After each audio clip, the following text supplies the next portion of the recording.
Aloha nui kako. Mahalo for joining us this morning. We're happy that you chose to come into this space called Reading the Room, right? Reading the Room to Live Pono.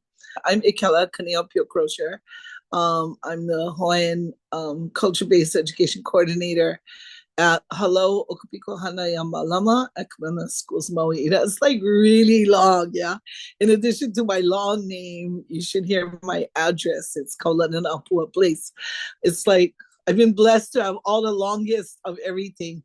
But I was kindly invited by Venus, Zeddy Medeiros, to join Nakama Ahaloa and that network. And so from there, I ended up meeting Deb, and now I'm a part of supporting Hawaii Kaika Partnership. And I get to do good work here with all of you. So let me take this time also to introduce Anu Getgen, my partner.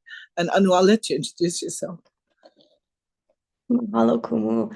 Aloha, everyone. So I lost my voice last week, but it sounds a lot better today. I'm so excited to see so many familiar faces. So aloha, everyone, and thank you for joining our session.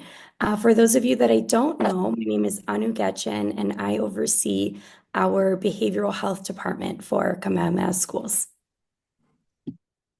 So a little background, Anu and I started to work together in 2020 to work with our faculty at Kamehameha Schools because we had a captive audience. Yeah, nobody was going anywhere, so they all joined on Zoom. And we were able to work with them to help them find a way to find themselves in Hawaiian culture-based education. And so we did it by providing ʻike Hawaiʻi courses, Hawaiian history, Hawaiian knowledge kind of courses, coupled along with these deep dives into areas that we thought would help our instructors find connections to Hawaiian culture.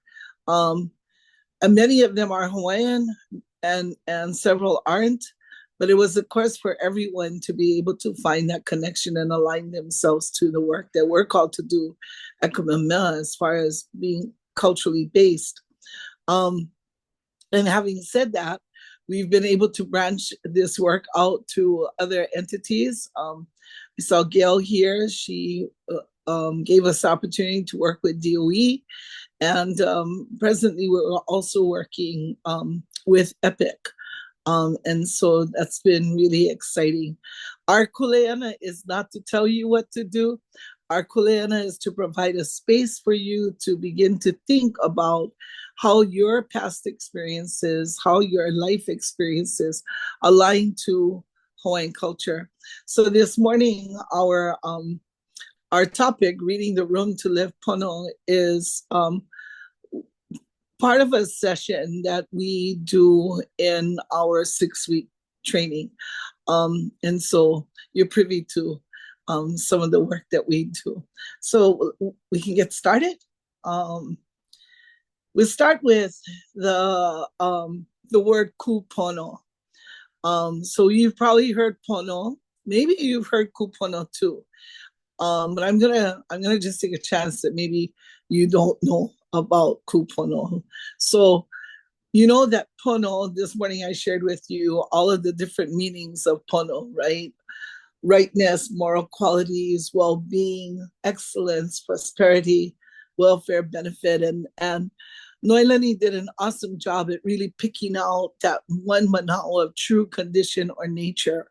And I loved what she said about that, because today, you know, when we talk about malama pono, right, we're looking at really taking care and preserving the true nature or condition of something, and being able to know what that means. But I think we all have this kuleana to know what it means for us first, because then we can recognize it in the others. So branching off from the word pono, we have ku pono, and it's actually made up of 2 words. Ku meaning to stand, to be upright, and or to fit, and pono meaning all of those qualities: moral, upright, good, excellent, So standing in that place gives us the definition of good character, looking at our values as Hawaiians, and Christians. We use that too because Kamehameha Schools is a Christian school. And where do those two intersect or are grounded in aloha? So in our case here in this session, we're really looking at how do our values as Hawaiians and non-Hawaiians ground ourselves, and how do they align to Hawaiian values? So when we talk about kupono, it really comes down to knowing time and place. Knowing time and place, knowing how to speak, knowing how to engage, what to do in a situation. And that takes time, right? It doesn't happen overnight. We don't just kind of walk into someone's space and think we know exactly how to act. We have to sit for a while, kilo, which means to observe, sit in that space and watch how it's done. I was just talking with someone and they were talking about experience is evolution. Yeah, that if somebody comes in and I come in with, let's see, Dr. Coles, I come in with you into a space and I see you honey everybody, you kiss everybody hello. Then I come in behind you thinking, well, that's the way it's done. So I'm going to kiss everybody hello. But maybe that's okay for you, but it's not okay for me. People might be offended by that. So really, I can't just immediately pick on one person to follow. I have to figure out what's happening in the community, what's happening in the space. Because maybe my kuleana is to shake hands or maybe to pat someone on the back, right? I have to figure out what is kupono in that space, right? So I have to read the room. That's my kuleana, read the room. And a good example of that, right, is when we go to the beach and someone, you can see all the locals are on the beach. Nobody's in the water. But somehow I think, I'm just going to charge the waves because this looks like a beautiful ocean. I should be a part of it. And then you get wrapped up, hair's wrapped around your head. You got limu all over you, eating seaweed that you didn't intend to because you didn't read the beach. In this case, you should have paid attention. If the people of the space weren't in the water, you should have known there's a reason why, right? And stay out. So it's being in tune and in sync, first with yourself, and then realizing that you have an effect on the people in the space around you. So you have to kind of know what you're about to be able to engage in the space that you find yourself. So it's being informed.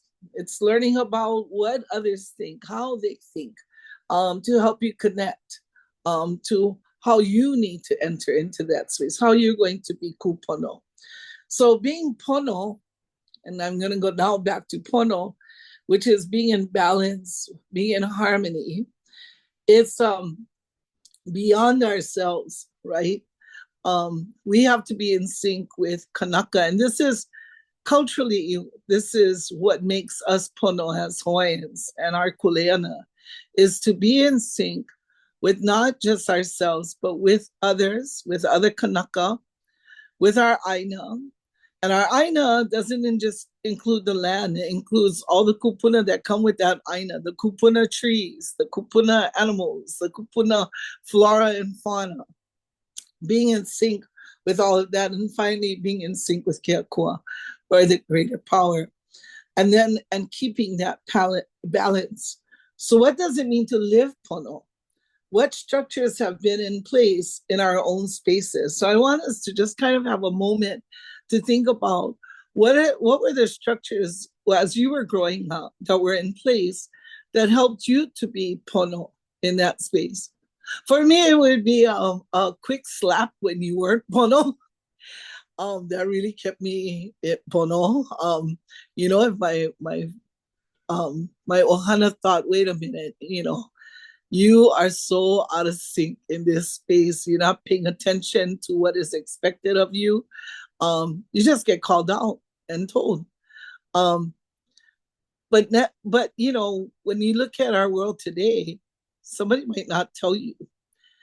and you got to learn the hard way. So I think it's really important for us to take a step back to think about, well, how did I learn to be Pono in certain spaces? How did I align myself to what was Pono in my community, in my ohana? And then understanding that this relationship is paramount, right? This triangulation, that everything is in sync, that we're paying attention to our connection to Aina, connection to each other, and to Keakua. And so I always like to tell this story during this time, and that's the story of snails and whales. So my husband is the conservation director for our summit here at Pu'ukukui. And he always tells me, when we come around the pali, we're just about heading into the tunnel, we got people slamming on their brakes, pulling off on the side. Some of them, they don't pull off the side, they just stop, dead stop, to look at the whale that's blowing up, out in the ocean. And he will inevitably remind me that, those whales, they get so much attention. And all these little snails that I take care of up on the mountain, they don't get any attention. People don't even know that they're there. But they are native snails, right? The kahuli, the pupu kanioi. And these snails have big kuleana, although they're so tiny. Some of them are smaller than half of your baby fingernail. They're so small. But their kuleana, their responsibility and the privilege and right that they have is to clean the leaves up in the rainforest so that the solar panels, those leaves, can attract the sun. And without being able to do that, right, you don't have that process, then your rainforest would be weak. Means that the rain isn't going to come in, those trees might die. And that means all that water that's collected there in the rainforest that goes out down to the estuary, to the muliwai, will not enter into the ocean where the whales live. So, snails and whales, right? Everybody is connected. Everybody is dependent on each other. From the smallest little animal like the snail, right, to the largest, the whale. We have kuleana to be taking care of each other, protecting each other. So I'm gonna kalamai, and then kalamai is still my turn. How do we straddle these worlds? And I think that's always the hard part, right? Because we're living in a world where we're not thinking about snails and whales. Those things aren't important. I'm just taking care of this. This is my kuleana. So how do we straddle these worlds? Well, we may have to adapt. We may have to change. We may have to revise in order for us to be effective in this society. We have kuleana to maintain, respect, and honor ʻike kupuna, ancestral knowledge. And so when we think of the families and the keiki that we serve, they come from somebody, right? They come from ancestors that go way, way back. And that when we look at them, we have to remember that they have had connections to all of these people that have gone before, who have been connected to Aina and to Keakua and to each other for years and years and years. And so when we remember that, we can take a different perspective in our relationship with those that we serve. But when we talk about adapting and changing, sometimes we have to go beyond what we think is what we've always been doing, right? We've always been doing it like this. So we always use the example of making laulau. How many of you know what a laulau is? We're going to start with that. Okay, my kai, because I was telling Anu, I was talking about laulau and people don't know what is laulau. Maybe you should show a picture. She's like, seriously? I was like, no, okay, well, maybe, okay, everybody knows what laulau is and I can move forward. But typically in a laulau, what do you have? What do you have? Anybody want to open their mic? Tell me what you have in a laulau. This is your one opportunity to engage with us. Lau, pork. You have lau, right? You have luau. Pork. The leaves, the taro leaves. You have Pork. Pork. Oh, Venus could be answering all the questions. Okay. Butterfish. And gotta have fat. Fat. Gotta have fat. You don't have fat in your laulau. It's not a good laulau. Your laulau is going to be dry and junk, okay? All right, so that's basically the laulau. It's pork, lots of lau. So did you know this? Small kind on the side, Hawaiian language lesson. Lau means many, and lau also means leaves. So lau means many leaves. It doesn't mean leaf. So just a little information. So you all know that's what that means, okay? Many leaves. So you got a lot of luau, you got a lot of leaves. Inside you got pork. You got to have the butterfish. You don't have the butterfish. Oh, sad, you lau, okay? Butterfish and fat. Okay. Now that's the way the ohana have been making lau forever and ever and ever. And then the other day when I was telling Anu, oh, we should find a photo of a lau. So she pulls these photos up, and this photo had carrots inside. Okay, and some had sweet potato. And oh my gosh, you do have the picture. Okay, there it is. See, there's our picture of the lau. All right, that's so how far do we go? How far do we say where's the line? Where do we draw the line on making lau? And so sorry, I lost everyone. That's where we have to think about how we adapt, how we revise. Would it be offensive to adapt and recreate and revise? See, this is coming back to Pono, right? You gotta know how far you can go. And so, there's a story.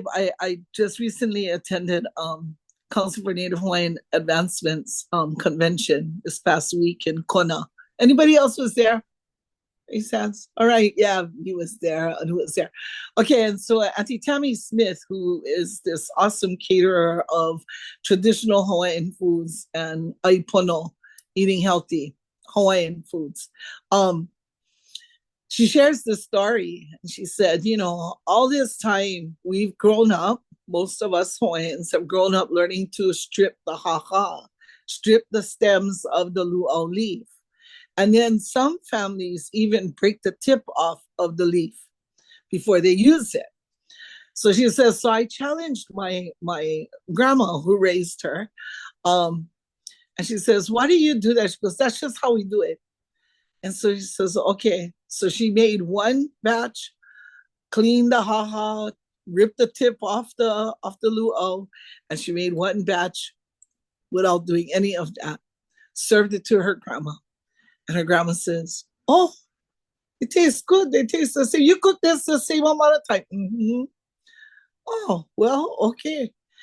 And right there, Auntie Tammy says, when you got to clean thousands of luau leaves, you don't want to strip the haha and do all of this. But the conversation, right, that she had with her grandma, if she only stopped right there, where grandma said, no, you got to clean the haha, and she didn't try to push it a little bit, she would probably be cleaning the haha for days. But I share that story because sometimes what we think is pono can actually be changed. We can change things to make it fit and make it work.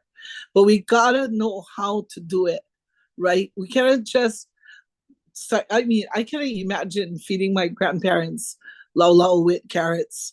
I don't know. Right? But maybe my vegan friends, they would appreciate the lau with carrots, right? So knowing when and where and how to do. Okay. So I'm going to pass this over to Anu because we're ready to do a breakout and talk a little story in small groups. Mahalo, Kumu. So we're going to do a breakout. Don't freak out, everybody. It's going to be super quick, okay? We're going to keep it short. But what we want you folks to do is just really reflect on your own ohana and maybe what were some of the things that were pono in your ohana that may not have been in other homes, and maybe how does that show up in your workplace, relationships, or maybe it does or doesn't. And I have a really quick story, I promise really quick, that kind of highlights this. And it's about my husband, which some of you on here know him, so do not tell him I'm sharing this story because he would be so embarrassed if he knew. But when he and I first started dating, He's from the continent. He's from Pennsylvania, like a really rural town in Pennsylvania. When we first started dating, my sister invited us to like a Memorial Day barbecue or something at her coworker's house. So we show up to her coworker's house. They have this barbecue. All the food is ready. And my now husband was really hungry. And so he just went and started opening up the food and like made himself a plate. And like, tell me if not, he didn't grab like a full-on hamburger and hot dog. And he was like loading his whole plate. And everybody around was just like mortified, like looking at him. My sister's looking at me, like giving the eye, like we didn't even say pule yet. And Joe is over here just opening up all the food. And I was just so embarrassed. And I'm telling you, the car ride home, I was like reaming into him, like, what do you even think you are doing? Like, you just don't do that. And he just genuinely was like, I didn't know, like where I grew up, like you just, when the food is ready, you just go eat when the food is ready. We didn't say pule before anything. So, now he knows better, right? But there are things that we grow up just knowing. There's certain ways of being and ways of conducting yourself that we just learn. And some things. Kalamai, I just wanted to interject here because I think this responds to Dr. Cole's question in the chat, right? Is checking back to look at someone for the clues, except that Joe didn't look back. He just went straight for the hamburger and hot dogs. But I think that's true. Sometimes we look for each other to see what is it? Am I on the right track or not? Yeah, and you give them the eye, like, yeah, maybe not, right? Right. And people, you have, I think also to Dr. Cole's comment, like people are going to be looking to you also, right? So knowing that if you're in a space, that was a good learning opportunity for me because I'm telling you, every other family party, even now, sometimes I'm like, Joe, remember, right? And he's like, okay, it's been a long time, I know, but there is some kuleana there that everybody has to ensure that we're, just taking care of and, malamaing the people around us, setting a good example for them as well. So we're going to go into breakout rooms. I'm dropping the questions in the chat here. What are some things that may have been pono in your ohana that may not have been in other homes? And how does this show up in the different facets of your life, or does it not? So we'll give you guys about 10 minutes and then we'll come back as a hui. So hope everyone had some good discussions about pono and what that looked like within your own ohana, and maybe sharing some of those stories of what was and wasn't pono. So now we're going to take that and see what that looks like or how we can apply that into our workspaces and into the programs that we all support and service. So we're actually going to do another breakout room, and I'm going to drop some questions in the chat, and then we're going to come back and we're going to finish up all together. Okay. So, oh, thank you, Venus. I appreciate the malama from far away. So what we want you folks to do is really look on and reflect, how does the work that you do foster living pono? What does that look like? So what are the types of messages that the ohana or individuals that you support or service receive from the programs and the work that you do? What does it look like to cultivate resiliency and pono within the families or people that we support? And then if you have a little bit of time too, how do we partner together, right? So in true like ho'i kaika fashion, like what does that partnering together as a community look like to provide this cultivating of pono, of resiliency to our ohana? So I'm putting the questions in the chat because that was a lot. But look there, really think about your program, the work that you do, and how do your supports and services help to foster living pono within the individuals that you service. So we're going to give 15 minutes, a little less. We'll bring you back at 10:45.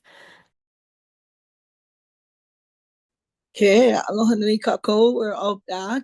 Let's debrief some of the conversations that you had in your breakout rooms. Anybody got want to share some highlights? Okay, Michelle, right on. Michelle and Paul. I see the mic open. Go ahead. No, we had a great conversation about being Pono. And, I had shared yesterday morning, I go to work and it's not even light out. And there was a obvious homeless person that had to stay in their vehicle overnight. And it was a young man. And when I got out of the car, he was next to his truck, and a local boy. And what we were talking about being Pono is understanding that I have to be sensitive to how I approach him, because I represent something different to him as a white person. But it was really cool because first thing I said, do you need anything? And he hesitantly, do you have a jack? I have a flat. And so we started changing the tire and all that stuff. And then we couldn't get his tire down the back of the truck because it had a special tool that it needed. And I was able to sit there and text. But long story short, he was a former foster youth who was homeless. He was 21 years old, but he was enrolled in school, carpentry school. He wants to join the union. And just the whole interaction was making me realize, that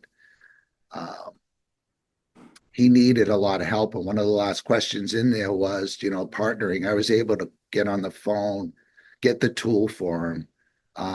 The person showed up with the tool, and this kid was just amazed. But I was able to call and get him some resources that he needed, by asking him. So being Pono is, approaching people with kindness, and also at the same time understanding, being very sensitive. Like Michelle and I share, I am very blessed to be a guest on the Hawaiian Islands, and being sensitive to what I represent to people when I first encounter them. Well, mahalo nui for them, Lelo. You nailed it. It's being kind. It's coming in from a place of understanding who you are and what you bring. Yeah. Mahalo nui. And when you may, be perceived as, give people a chance to at least open the door. Yeah. Anyone else? I'd like to say, working with children, it's kind of my job to personify being Pono, just to live as an example for the kids. And I agreed that it's a little bit more difficult coming in as a white person to try to gain their trust and be a trusted adult for them. But trying to do that and go forward is a challenge in this position. So I'd just like to say that. Mahalo. So I was just sharing how so my experience was I work with, just so you know, I work with the school-based program for MYFS, and just getting back on board. It's been about a month. It's a wonderful experience. So I have wonderful co-workers as well. But I was sharing in our group about being Pono and fostering that in any space that we are in. One of them, my experience was at the Mauna, where I was able to work with the Mauna medics with Noi. And so seeing all the families that did come there, and of course people from everywhere, just everywhere. And so, even for me as being a Kanaka, I was observant. I had to kind of like observe things around me and what was happening, and how to go about to navigate myself. And then also I saw when people came to the Mauna from different places, they weren't sure as well. But what I did see though is a lot of our people they had so much aloha, yeah. And it's kind of like I say, I like to use the word automatic. where they knew their kuleana and they were so akamai in organizing and putting everything into place, pu'uhuluhulu, which was a place where they could learn and be educated about our culture. And also, they even had a space for mahu. And so that was awesome to have. And we did dancing and all of these things. And people from everywhere was able to learn our culture in that space. And that's what Pono is about. It doesn't matter what culture you come from, but coming into that space and feeling that essence, right, is it's what that living Pono is. And so I got to witness that at the Mauna Kea. But also what I also shared was moving it also to the wildfires. When that broke out, once again, automatic. Everybody knew their place. They all went into places where they just knew what to do. Even the whole world saw what had happened. So this is what I'm saying about being Pono, yeah? It's just knowing your kuleana and being that kanaka that has so much aloha to know and to feel and to make people feel part of a ohana. And that's what I try to do in my own job as well, in the space that I have with the youth that I work at Baldwin in a room. And I don't have the Mauna Kea, I don't have the Mauna in the mountain, but I do have my little Mauna in a room where I try to have that space for our students to feel that aloha and that place of ohana. And that's what I think fostering that pono in that space is what's important. So mahalo for giving me that space to share. Mahalo. Mahalo nui lana. Now, I just want to say you bring up something very important, and because oftentimes we're looking at the people who serve, you know, Anu and I are always working in these kinds of trainings where we're working with people who serve ohana, serve keiki. But the ohana and the keiki also have kuleana too, to know how to engage, to know what is pono in their space as far as being served, right? And I think when we come at it with aloha, that's the bottom line, right? That's the bottom line, is we come with aloha. And, you know, Paul, you could have ignored this guy, just gone in without checking, but your heart moved. And I think Pono is really about our na'au and listening to it, paying attention to it. When it convicts you to make a move, you make the move. You do what your na'au tells you to do.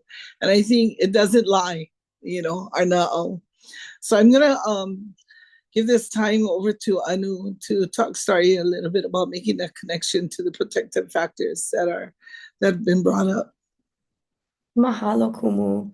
I think I really appreciated what you were just sharing about your na'au, connecting to your na'au, trusting your na'au. You know, when Kumu and I do a lot of these types of discussions, we talk a lot about the importance of that. And I think sometimes as people, you know, in this field, our worlds and our education and training is often from a more Western perspective. And so there's a lot that's centered around like our po'o, right? And just content and information and checklists and, you know, strategies and approaches. And a lot of that is just centered so po'o. And when we're working with anybody, particularly with Native Hawaiians, but people from any culture or background, we know that if we're connected to our na'au and can approach the work that we do and can approach individuals from a na'au-centered space, that relationship and that pilina that you're going to have with them is going to be so much more rich and so much more authentic. And we believe will allow the work to be more fruitful. But it's often very different from how many of us are trained. Like I know for myself, right? Like my background is as a marriage and family therapist, and there is not a lot of it's very po'o, right? All the rules, all the things, all the theoretical approaches, but you know, really getting recentered into our na'au and who we are, what grounds us, what it is that's allowing us to make our decisions and lead us. And so today, the conversations that you all had in breakout rooms together was really designed from that na'au space. And I think it's important to carve out that intentional time to almost like retrain ourselves if it's not familiar to you, or it's maybe something that you've been disconnected from, which many of us have been, because of a variety of things, like colonization being one of them, right? But it's important to really carve out that time so that we can engage in these practices. We can engage in the practices of our kupuna so that they become more and more familiar to us. I think it's also important to remember that a lot of the ohana and the keiki, the individuals that we serve and support, often don't have this same opportunity to pause and reflect and connect to their na'au in some way. Some might, right? Like for some people, particularly those who have a strong cultural identity already cultivated, that might be very natural to them. But there may be some where maybe they're living in a constant state of hypervigilance, right? Maybe they're dealing with so much trauma that the idea of pausing and reflecting and connecting to their na'au is not something that is readily doable because they're in survival mode. And so when we look at these protective factors, right, of like asking somebody how you stay, right, those like meaningful social connections, if we can engage in those ways, not from a po'o place, but from a na'au place, how much more rich is the work that we do going to be? And also looking at, how can we support our ohana, right? How can we malama ohana? How can we show our keiki aloha to help cultivate this type of, strengthening cultural identity, strengthening their connection and their relationship to their culture, to their kupuna, which we know is going to naturally increase and build up cultivate that resiliency within them. And that's something that we know is so important.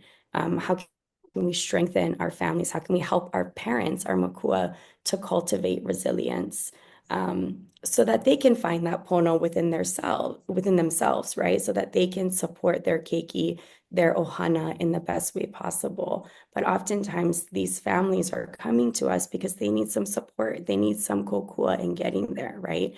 And sometimes, for our most delicate families, things may have reached like really critical mass for them. And that's why they're ending up in your offices or ending up in your program. So really, sharing that kindness, like Paul mentioned, right? Sharing that aloha, helping our ohana to, learn the skills and reconnect to the values of finding that space of living pono.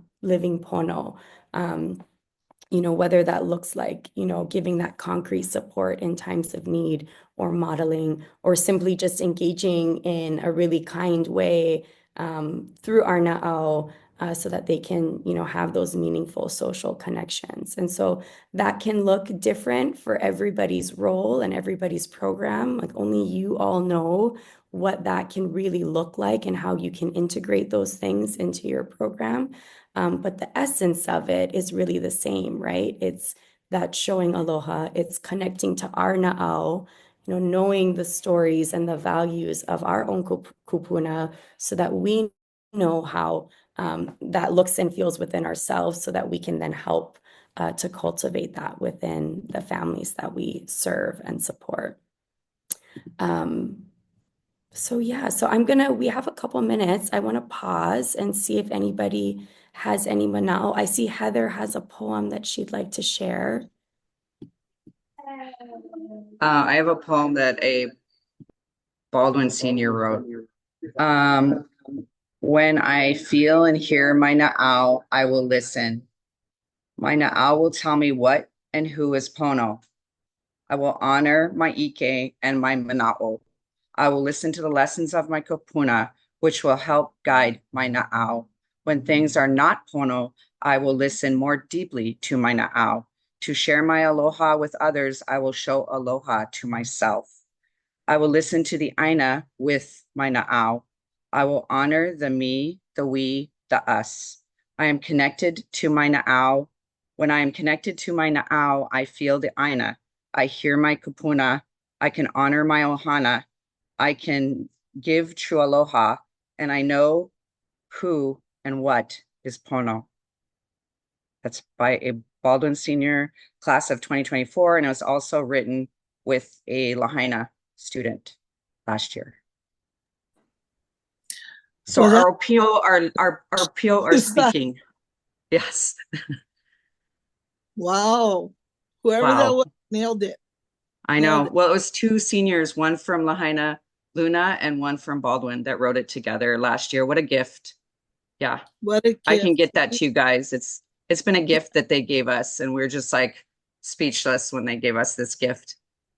Yeah. It was everything we talked about in this session. When you guys were saying it, I'm like, this is their OPO are teaching us constantly, right? Yeah. Right. Yeah. And they taught us like right after the fires, and we were all together and we were talking about all these things, and they sat down and wrote this beautiful thing, because I had kids from Lahaina with us, and Baldwin kids kept bringing the Lahaina kids, and we had this beautiful moment, and they wrote this beautiful poem, and it was healing us, right? It healed us, and I just like to share it with people because it was just, they got everything that you guys are talking about and more, right? Mhm. Everything that you guys just were talking about. So the OPO and the keiki are listening, right? They're hearing what we're saying. Yeah. Nina says she has jobs for them in Alekipa. Send them over. You know, as we reach the last couple minutes, I want to share with you that it's inside of us. Pono, it lives inside of us, and we just have to ignite it, you know, and choose it. Choose it before we choose our brain, choose our heart, because we'll make better decisions. You'll notice, as I said in the beginning of this session, we're not here to prescribe to you the 1, 2, 3 of how to be Pono. We can't do that. That's not something we can do. It's almost like saying, trying to teach someone to be Hawaiian or try to teach someone to be Japanese. We can't teach you to be Pono. It's something that you have to live out, and you have to find and pay attention. Or as my father used to say, pay attention, like one word. But that's our kuleana as kanaka. Yeah, and I use that as a general term for people, right? Not just for Hawaiians, but for all of us. That we pay attention to what our na'au is saying. And we couldn't have said it better than that, than those seniors. They did an awesome job. So mahalo nui again for joining us. And hey Rita, we're glad you showed up too. We're glad all of you showed up. Yesu pume oko, mahalo nui. Mahalo nui, oko. Aloha.